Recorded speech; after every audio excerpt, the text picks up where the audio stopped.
The Toronto Star just pulled back the curtain on the bloodbath unfolding in Toronto's pre-construction condo market, and oh boy, are we in for a mess.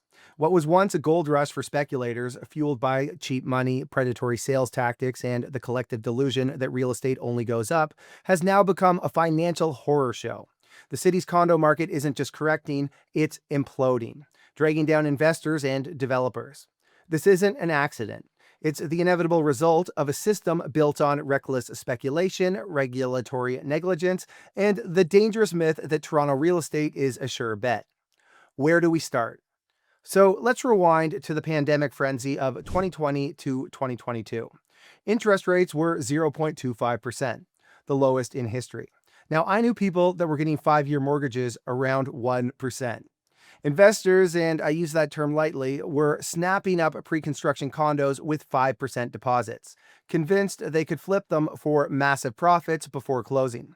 Realtors and developers sold these units like lottery tickets, whispering sweet nothings about VIP deals and guaranteed returns. Nijar Tajden, a Montreal property manager who tries to make himself sound like a victim in this Toronto Star piece, is one of the article's anecdotes. He bought an $855,000 studio in Forest Hill in 2021, after his agent promised he'd double or triple his money. His logic? People don't lose money in real estate. They're not supposed to. Fast forward to 2025, and that studio condo is now worth less than half of what he paid.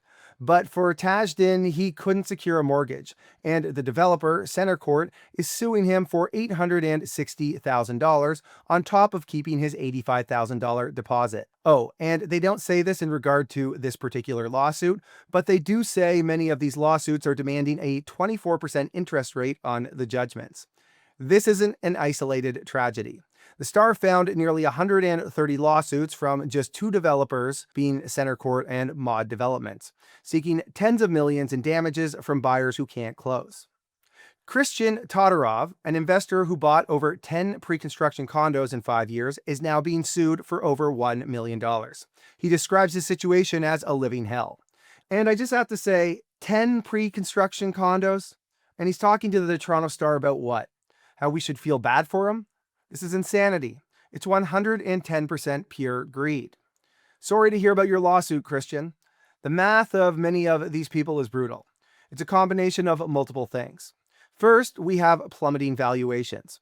These buyers who signed contracts at the 2021 to 2022 peak are now facing appraisals 20 to 30% lower.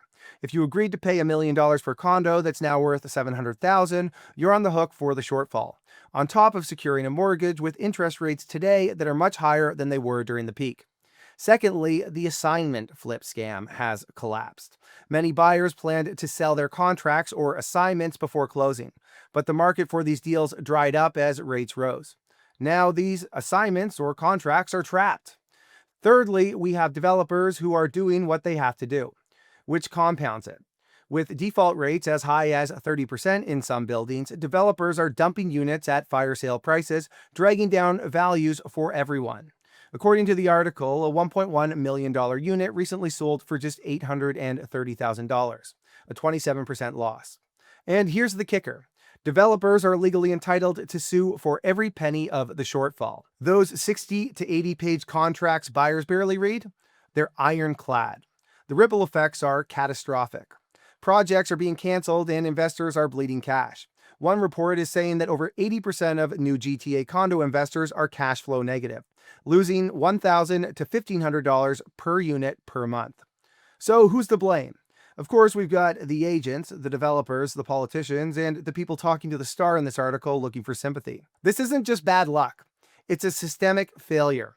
And let's not forget the Bank of Canada, who kept rates at emergency lows for too long, fueling a speculative bubble. Then they hiked rates aggressively, pulling the rug out from under buyers. And also, we got all the real estate associations that peddled fantasies of easy wealth while downplaying risks. Here's a sign of how bad it got. Tajden's agent vanished when the market turned, so he can't sue him, even though I'm not sure it would yield anything for him. The investors, many over-levered, assumed prices would rise forever. Now they're learning the hard way that real estate can in fact go down. For decades, Toronto's market defied gravity. Prices only went up. Investors only got rich. And everyone from amateur flippers to policymakers bought into the lie that the housing market was a risk-free investment. But now the reckoning is here. The gold rush is over and the casualties are piling up. The worst part? We're only seeing the tip of the iceberg.